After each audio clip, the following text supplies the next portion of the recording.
In rural communities throughout South America and Southeast Asia, red onion appears with a frequency that cannot be a coincidence. Not as medicine, not as a supplement, simply as everyday food. And that is exactly where the story that nobody tells properly begins. Most people, when they hear about the benefits of onions, expect to hear the same old things. It's good for your immune system. It has antioxidants. It supports heart health. That information exists, it's true, but it barely scratches the surface. What we're going to explore here goes much deeper. We're going to talk about four specific mechanisms that red onion activates inside the human body, especially the aging body, that rarely make headlines, rarely show up in those listicle articles your doctor might share with you, and almost never come up in a regular checkup. And by the time this video is over, you'll understand why elderly people who eat red onions daily aren't just following an old wives' tale. They might be doing something that modern science is only just beginning to fully appreciate. Hidden benefit number one: red onion and the quiet war happening inside your blood vessels. Here is something most people don't know. The aging process doesn't just affect your skin or your joints. One of its most dangerous and invisible effects happens inside your blood vessels, in a process so slow and silent that most people never notice it until something goes seriously wrong. As the body ages, the inner lining of blood vessels, a tissue called the endothelium, begins to lose its ability to regulate itself properly. It becomes stiffer, more reactive, more prone to inflammation, and that quiet dysfunction is one of the foundational drivers behind some of the most common serious conditions affecting people over 60. Now here is where red onion enters in a way that most doctors simply don't have time to explain during a 15-minute appointment. Red onions are extraordinarily rich in a flavonoid compound called quercetin, not just rich in it, but structured in a way that makes it unusually bioavailable, meaning your body actually absorbs and uses it rather than just passing it through. And quercetin has been studied extensively for its ability to do something remarkable. It helps restore flexibility and function to that endothelial lining. It doesn't do this through some dramatic mechanism. It does it gradually, daily, the way a good habit always works, quietly and consistently. What makes this especially interesting for elderly people is that the effect compounds over time. A young person eating red onions gets benefits, yes, but an older person eating red onions regularly is essentially giving their cardiovascular system a daily maintenance signal. A quiet instruction to keep the blood flowing, to keep the vessels responsive, to resist the kind of stiffening that leads to problems down the road. This is not a cure, this is not a treatment, but it is a profoundly underappreciated form of daily biological maintenance, and it comes wrapped in a vegetable that costs almost nothing. Hidden benefit number two: the connection between red onion and something called cognitive resilience. Stop scrolling for a moment and really pay attention to this one, because this might be the most surprising thing in this entire video. There is a growing body of research, still emerging, still being debated, but increasingly compelling, that suggests a direct connection between certain sulfur compounds found abundantly in red onions and the long-term resilience of the brain. Not just general brain health in the vague way that phrase gets thrown around, something more specific, more structural, and frankly more urgent. As we age, the brain becomes more vulnerable to a process called neuroinflammation, a low-grade, chronic inflammatory state that doesn't feel like anything in the early stages, but that quietly erodes cognitive function over years and decades. It affects memory retrieval, processing speed, emotional regulation, and eventually, in many people, leads to conditions that rob individuals of their independence and identity. This is one of the things people fear most about growing old, and yet very little of the public conversation about preventing it focuses on food. Red onion contains sulfur compounds, including dipropyl disulfide and other organosulfur molecules, that researchers have found can cross something called the blood-brain barrier. This is significant because most things can't. The brain is protected by one of the most selective filtration systems in the body, and the fact that compounds from red onion can get through means they can actually interact with brain tissue directly.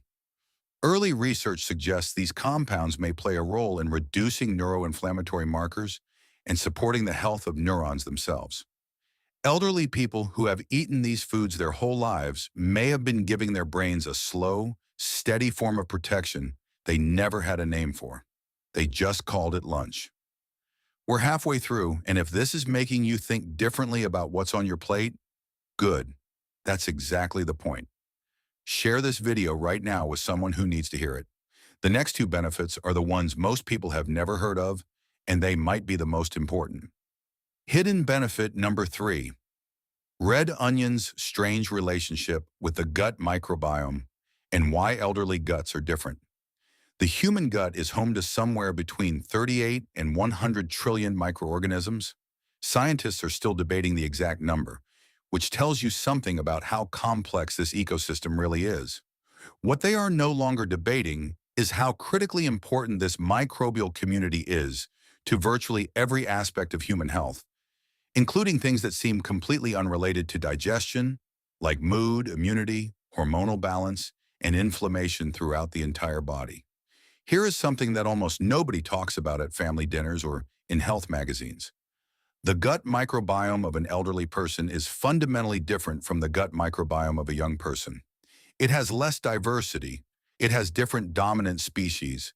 It tends to lean toward inflammatory rather than anti-inflammatory microbial communities. And this shift, gradual, invisible, profoundly consequential, contributes to why elderly people are more susceptible to illness, why their recovery times are longer, why inflammation seems to become a background noise in the body as decades pass. Red onion contains a specific type of prebiotic fiber, fructooligosaccharides, that functions like fertilizer for the beneficial bacteria in the gut. But what makes this especially interesting in the context of aging is that this type of fiber preferentially feeds certain strains of bacteria, particularly bifidobacterium species, that tend to decline most dramatically as we get older. In other words, red onion isn't just a generic gut health food.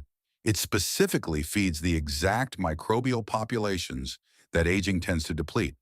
It's almost as if the vegetable was designed to counteract one of the most under-acknowledged consequences of getting older.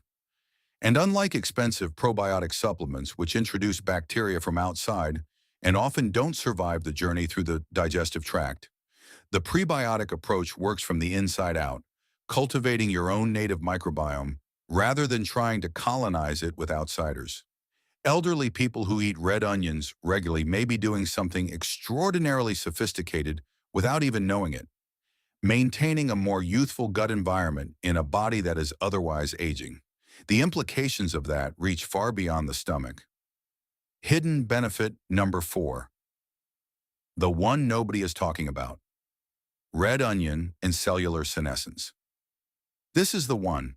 If you've made it this far, this is the benefit that will stay with you, because it touches on something that sits at the very center of how scientists currently think about aging itself. There is a phenomenon called cellular senescence. It sounds technical, but the concept is surprisingly intuitive once you understand it. Every cell in your body has a lifespan. When a cell reaches the end of its functional life, it is supposed to die. It is supposed to be cleared away through a process the body runs constantly, like biological housekeeping. But sometimes, like, cells don't die. They stop functioning properly, they stop dividing, but they refuse to leave. They just sit there. And as they sit there, they release a cocktail of inflammatory signals and damaging compounds that affect the surrounding tissue. Scientists call these zombie cells, and they are now considered one of the primary drivers of the physical deterioration associated with aging. The accumulation of senescent cells is linked to virtually every major age-related condition: arthritis, cardiovascular disease, metabolic dysfunction, cognitive decline, immune deterioration. The more zombie cells you accumulate and the less efficiently your body clears them, the faster the functional aspects of aging progress. Here is where red onion enters in a way that sounds almost too good to be true, except that the research is real and it is growing. Quercetin, the same compound we discussed in the context of cardiovascular health, has been studied as what researchers are calling a senolytic agent, meaning a compound that helps the body clear senescent cells more efficiently. Early studies, some of them in human trials, have shown that quercetin, combined with other compounds, can measurably reduce the burden of senescent cells in living tissue. The research is early, The science is still developing, but the direction is clear and it is genuinely exciting. What this means in plain language is this.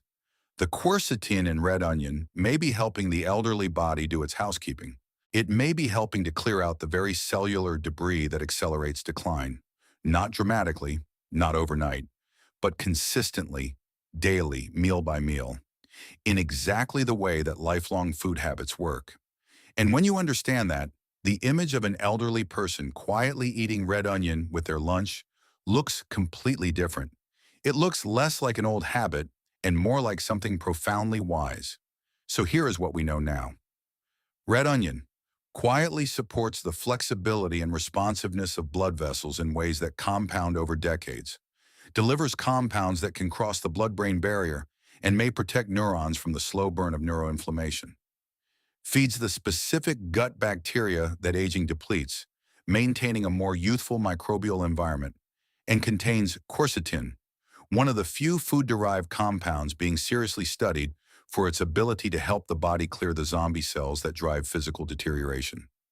None of this is magic. None of this is a cure. But all of it is real. And the most extraordinary thing about it is how simple it is, how affordable, how available, how completely unsexy, which is probably exactly why nobody makes a big deal about it. There is no patent on a red onion. No one gets rich selling you the idea of eating one with your salad. The elderly people who eat red onions every day didn't read research papers to arrive at this habit. They didn't consult specialists or track biomarkers. They simply lived long enough, paid close enough attention to their own bodies, and passed down through generations a quiet piece of wisdom that science is only now beginning to put into precise language. Before you close this video, do three things. First, eat a red onion this week, raw if you can handle it, because heat destroys a significant portion of the quercetin content, with olive oil, with lemon, with whatever makes it enjoyable for you. Second, share this video with someone you love who is over 60. Not because it will change everything overnight, but because the most powerful things we can do for the people we love are often the smallest and most consistent ones. And third, pay attention. Start noticing what the oldest, healthiest people around you eat. Not the trends, not the supplements, the food. Because sometimes the most advanced biological intelligence available to us has been sitting on a kitchen counter for 1,000 years, and we've just been too distracted to look at it properly.